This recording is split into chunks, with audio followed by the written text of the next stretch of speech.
Hello everyone, I'm Phoenix Tremayne, and today I'm going to do something I haven't done in a while. I'm going to do a daily recap. This one's going to be on Young and Restless, but I'm also going to do a daily recap of Bold and Beautiful and a daily recap of Days of Our Lives because all these episodes were good.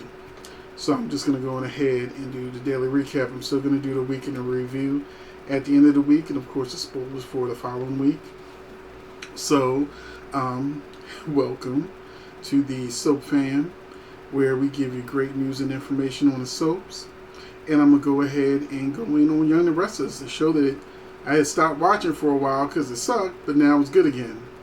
So, Elena wants to be with Nate again. I talked about in my weekly review about the ping-ponging of Nate and Elena and Amanda and Devon and how they're not really doing anything with it.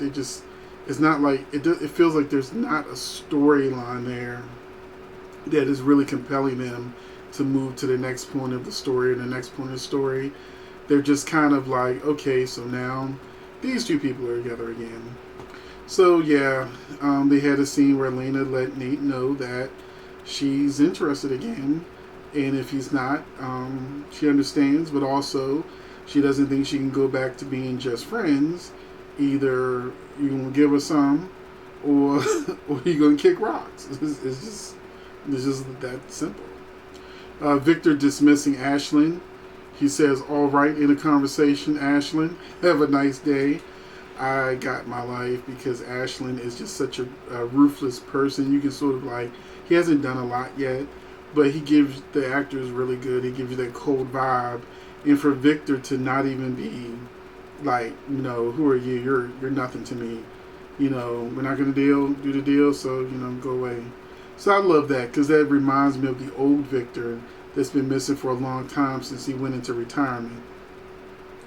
And Adam finally coming to see Victor and telling him about Chelsea. I was so happy because that's the first thing he should have done. Finally. When Billy and Victoria won't turn on each other, Ashlyn does something unorthodox and he has them do a coin flip to see who will win the company. Billy, the consummate loser, doesn't get it. And this puts Ashlyn once again in Victoria's direction. Now, back when Victoria made her original pitch in his hotel room by themselves, he was essentially hitting on her, wanting to go to dinner with her without his wife. And I think that now that Ashlyn and Victoria are going to be working together again, and she's single, I think that we're going to get more of Ashlyn trying to get to Victoria, even if it's to go against Billy, who's an Abbott, because he's waging war on the Abbotts. I was waiting to even see if that was like a double-sided coin where it's heads on both sides. Chelsea is doing way too much talking, and even showed Ray she could move her arm. Chelsea is too good of a con artist to suddenly be doing so much. I know she wants to be able to communicate to try to get more information to shut down Adam and make him look guilty and keep the spotlight off of her. But I think it's ridiculous that not only is Chelsea now whole sentences, which she hasn't done in months, she's also now saying, "Oh yeah, and I can move too." Ray is too smart of a detective to not take into consideration that, okay, so you were completely immobile until a day ago, and now all of a sudden you can move and talk. Don't make Ray that stupid.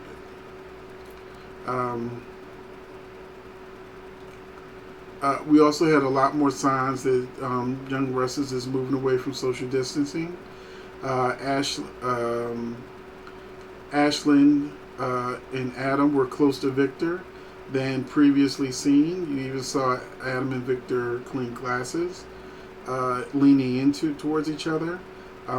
They don't have the people seated so far apart anymore, and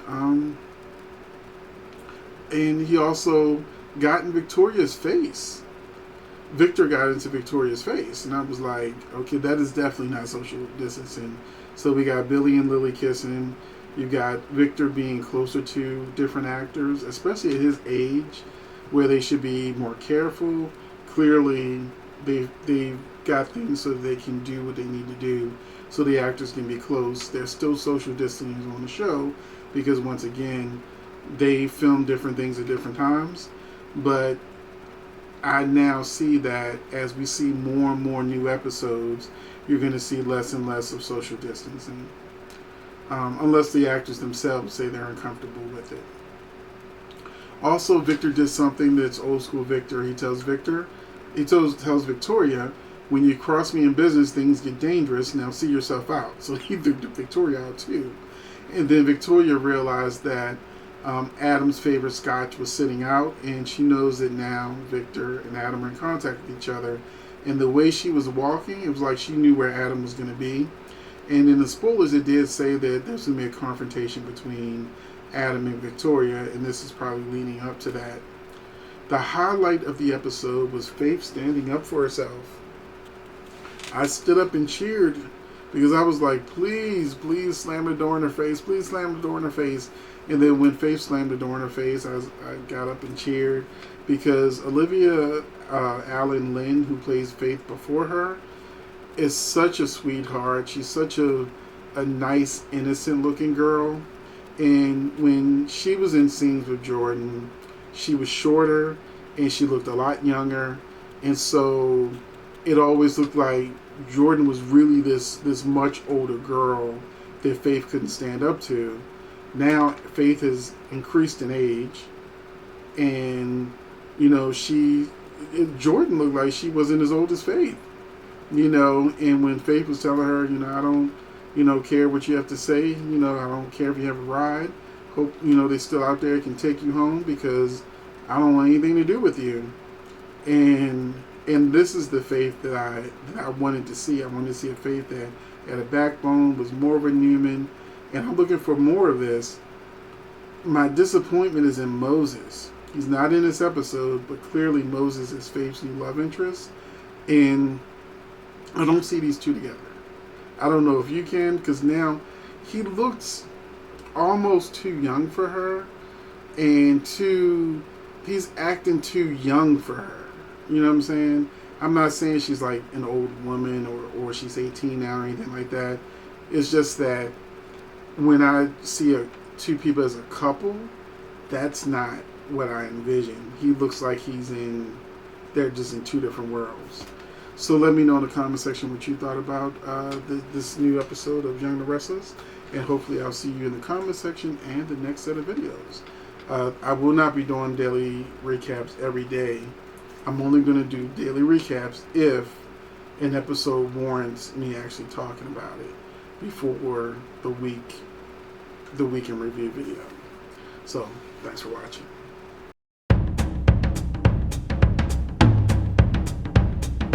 All right.